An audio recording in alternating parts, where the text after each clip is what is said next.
Olá! Hoje a gente vai mergulhar de cabeça na NR33. E olha, essa norma é muito mais do que um monte de regra, viu? É, na real, um manual de sobrevivência para trabalhar em alguns dos lugares mais perigosos que se pode imaginar. Entender o que ela diz é a diferença entre um dia de trabalho normal e uma tragédia. É sobre salvar vidas, para valer.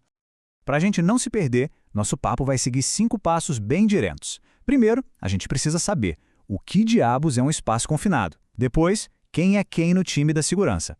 Aí a gente entra na parte crucial, a tal da permissão de entrada. E para fechar, vamos ver as medidas práticas de prevenção e o que fazer se tudo der errado, com um plano de resgate. Bora lá? Então, o ponto de partida é esse aqui: identificar o lugar certo. Porque se a gente não souber o que é um espaço confinado, como é que vai controlar os perigos? E o pior, muitos desses perigos a gente nem consegue ver.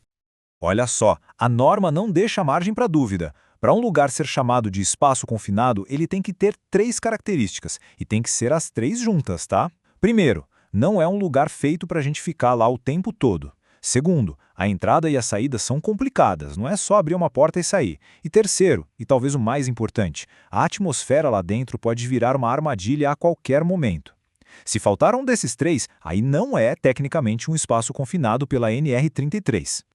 E não pense que isso é coisa rara, não. Esses lugares estão por toda parte, em um monte de indústrias diferentes. A gente está falando, sei lá, de silos de grãos, tanques de produtos químicos, reatores, mas também galerias de esgoto debaixo da cidade, poços, cisternas, até porões de navio. Ou seja, a NR33 se aplica em muito mais lugar do que a gente imagina.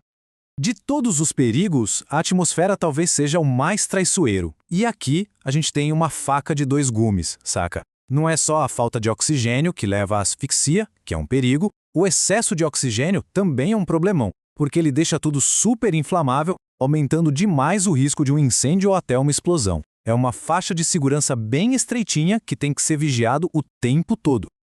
Ok, já entendemos o que é o lugar. Agora a pergunta é: quem pode trabalhar lá? A segurança nesses ambientes depende totalmente de uma equipe super bem definida. Cada pessoa tem uma função e nenhuma pode falhar. Pensa numa engrenagem perfeita, com 3 peças que precisam rodar em sincronia. Essa é a equipe da NR33. Primeiro, tem o supervisor de entrada. Ele é tipo o cérebro da operação, o cara que dá o ok para começar e para terminar. Depois, o trabalhador autorizado, que é quem de fato entra no espaço. E detalhe, essa pessoa precisa ter aptidão física e mental comprovada no ASO, o Atestado de Saúde Ocupacional. Não é para qualquer um. E por fim, talvez a peça mais crítica de todas, o vigia. Ele é o anjo da guarda que fica do lado de fora, sem poder fazer mais nada, só cuidando de quem está lá dentro. Um não funciona sem o outro, se uma peça falha, a engrenagem toda quebra. Beleza, temos o lugar, temos a equipe. O que falta? Falta a chave que abre a porta da segurança. O documento que é literalmente o coração de toda a operação. Sem ele, ninguém mexe um dedo. É a famosa permissão de entrada e trabalho, ou simplesmente PET. E por favor, não pense na PET como só mais um papel, só burocracia. Ela não é.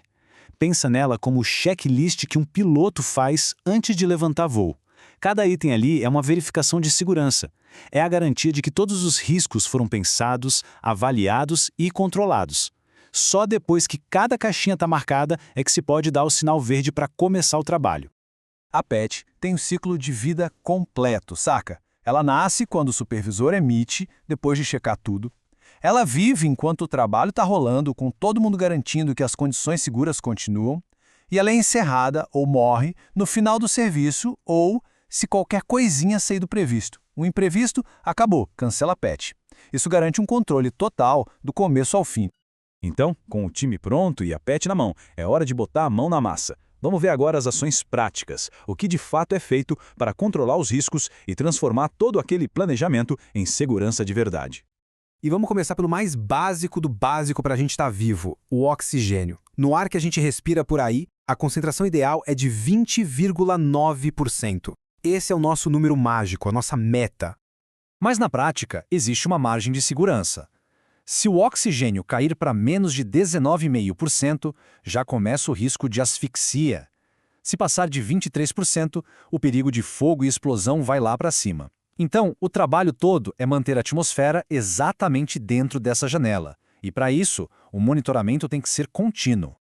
E para fazer essa medição, o equipamento usado é a linha de vida da equipe. Não tem outra palavra. Ele tem que ser simplesmente perfeito. Tem que dar leitura na hora, ser à prova de explosão, ter alarme que apita, pisca e vibra. E o mais importante, tem que ser calibrado por um laboratório certificado pelo Inmetro e, claro, testado todo santo dia antes de usar. Aqui não dá para ter jeitinho.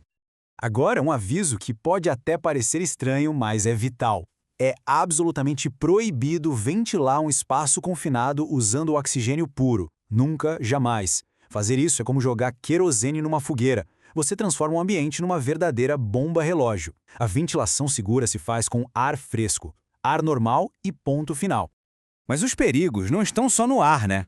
Tem as energias, elétrica, mecânica, hidráulica, tudo isso precisa ser zerado. É aí que entra o famoso procedimento de bloqueio e etiquetagem. Basicamente, a gente desliga tudo e coloca um cadeado físico e uma etiqueta de aviso. Isso garante que ninguém, por acidente, vai religar uma máquina ou abrir uma válvula com gente trabalhando lá dentro. É, literalmente, trancar o perigo do lado de fora.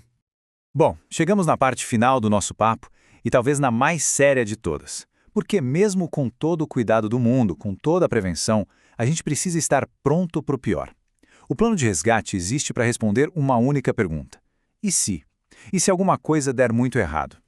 E numa emergência, existe uma regra de ouro, uma regra inquebrável. Só gente treinada faz o resgate. As estatísticas são cruéis e mostram que a maioria das mortes nesses acidentes é de gente que tentou ajudar no impulso. A vontade de ser herói é natural, mas sem o treinamento e o equipamento certo, a pessoa vira mais uma vítima. Um acidente vira 2, 3. Por isso, um bom plano de resgate é um negócio super detalhado. Ele tem que prever os possíveis cenários de acidente, dizer quem vai ser equipe de resgate, quanto tempo eles têm para agir, quais equipamentos usar e o principal, tem que ter simulado todo ano. Não é um papel que fica na gaveta pegando pó. É uma estratégia que tem que ser treinada e testada o tempo todo. E para a gente fechar, fica essa provocação para pensar. Parece até um trava-língua, né? Mas essa pergunta mostra o nível de planejamento que a gente está falando. A segurança tem que ser pensada em camadas. Uma equipe de resgate de verdade é tão bem preparada, segue protocolos tão rígidos que ela é autossuficiente. A ideia é que eles nunca precisem ser resgatados para que o foco seja sempre e unicamente a pessoa que precisa de ajuda. Esse é o nível máximo de preparação que a NR33 exige.